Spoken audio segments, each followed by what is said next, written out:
আসসালামু আলাইকুম। আমি আগের ভিডিওতে আপনাদেরকে আমাদের পুকুরে কিভাবে কই মাছ ছাড়ি সেই ভিডিও দিয়ে আপনাদেরকে দেখানোর চেষ্টা করছি। আজকে আমি আপনাদেরকে সেটার আপডেট দেওয়ার চেষ্টা করব এবং অন্যান্য কার্যকলাপ আমি আপনাদেরকে দেখানোর চেষ্টা করব।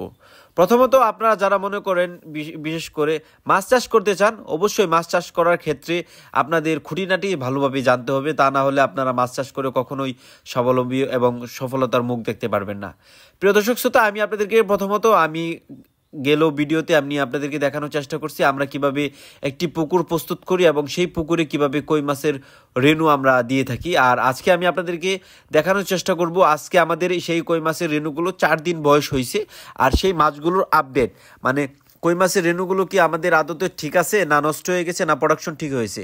আলহামদুলিল্লাহ, আল্লাহ তাআলার অশেষ রহমতে আমাদের মাছগুলো মোটামুটি ভালোই হয়েছে। আপনারা দেখতেই পাচ্ছেন এখানে আমি অল্প একটু জায়গায় জাল টান দিয়ে আমি কিছু দানা আমি দেখানোর চেষ্টা করতেছি। দেখতেই পাচ্ছেন এখানে আপনারা কই মাছের দানাগুলো।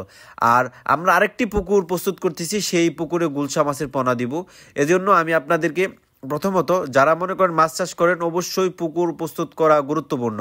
যদি আপনারা পুকুরে চারদিক এবং ঝোপঝাড় যদি আপনারা পরিষ্কার না করেন তাহলে কিন্তু আপনাদের পুকুরে মাছ যদি আপনি রেণু ছাড়েন সেক্ষেত্রে প্রোডাকশন মিস হবে। আর যেহেতু আমরা এই পুকুরে মাটি কাটার কাজ করেছিলাম সেক্ষেত্রে আমরা সাইডটা সুন্দরভাবে আমরা ভেঙে দিচ্ছি যাতে আমরা যখন জাল টান দিব যেন জালের ভর যাতে নিচে না লেগে আপনার মাছ না ওঠে। আর প্রথমত প্রিয় দর্শক শ্রোতা, আর আমাদের এই পুকুর পাড়ে চারদিক দিয়ে মোটামুটি গাছপালা ছিল। আজকে আমি একটি গাছে, বিশেষ করে আম গাছে আমি আমার লুক উঠে আমি সেই আম গাছের ডালপালাগুলো কেটে দিতেছি। কারণ আম গাছের পাতা আপনার পুকুরে বিশেষ করে রেণু চাষ করার ক্ষেত্রে আমের পাতা কিন্তু আপনার পুকুরের তল দেশে গিয়ে এগুলা পচে না, মানে অ্যাসিডের মতো হয়ে যায়। মানে এই মাছগুলো আমরা যে কোনো মাছই চাষ করার ক্ষেত্রে এই আম গাছের পাতাগুলো কিন্তু বিভিন্নভাবে ক্ষতি করে থাকে। সেক্ষেত্রে আপনারা যদি রেণুপনা চাষ করতে চান অবশ্যই আপনাদের পুকুরের উপরে যদি বেশ শেষ করে অনেকগুলো গাছের ডাল থাকে সেক্ষেত্রে আপনি চেষ্টা করবেন যত সম্ভব সেই ডালগুলো যাতে আপনি কমিয়ে ফেলতে পারেন। আমিও চেষ্টা করেছি যাতে আমাদের পুকুরে যে গ্যাস সৃষ্টি না হয়, সেক্ষেত্রে যাতে আমাদের প্রোডাকশনটা ভালো হয়। আর এখন আমি আরেকটি পুকুরে জাল টান দিয়েছি, বিশেষ করে আমি আজকে কিছু রঙিন মাছের পোনা বিক্রি করব। সেক্ষেত্রে আমি পুকুর থেকে সেই রঙিন মাছের পোনাগুলো আপনাদেরকে জাল টান দিয়ে আমি আপনাদেরকে দেখানোর চেষ্টা করব এবং আমি বিক্রি করেও কিভাবে সেটাও আমি আপনাদেরকে দেখানোর চেষ্টা করব।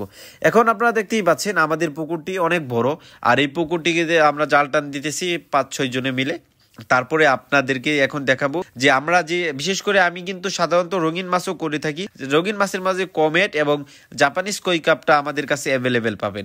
আর যারা মনে করেন আমাদের কাছ থেকে মাছের পোনা নিতে চান, হ্যাঁ প্রিয় দর্শক শ্রোতা, আপনারা নিতে পারবেন।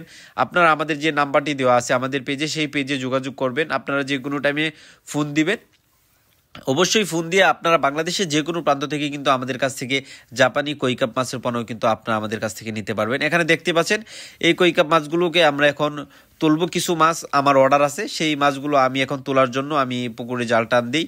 তারপরে আমিও আপনাদেরকে এখন দেখানোর চেষ্টা করতেছি।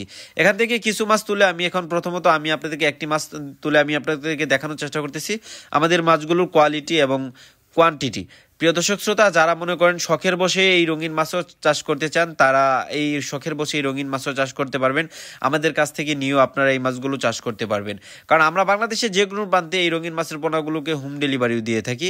আর এখন দেখতেই পাচ্ছেন আমরা মাছ কিছু প্রায় আমার 1000 পিসের মতো এই কৈকাপ মাছের অর্ডার ছিল, সেই মাছগুলোকে আমি এখন তুলে তারপর সেই মাছগুলোকে আমি আমার শাওরে নিয়ে আমি সেখান থেকে অক্সিজেনের মাধ্যমে বাসে করে আমি কুয়াকাটা পাঠিয়ে দেব। আর যারা মনে করেন আপনারা মাছ চাষের বিভিন্ন পরামর্শও নিতে চান তারা আমাদের সাথে যোগাযোগ করতে চান, হ্যাঁ আপনারা যে কোনো টাইমে আমাদের সাথে যোগাযোগ করে যে কোনো পরামর্শ পেতে পারেন।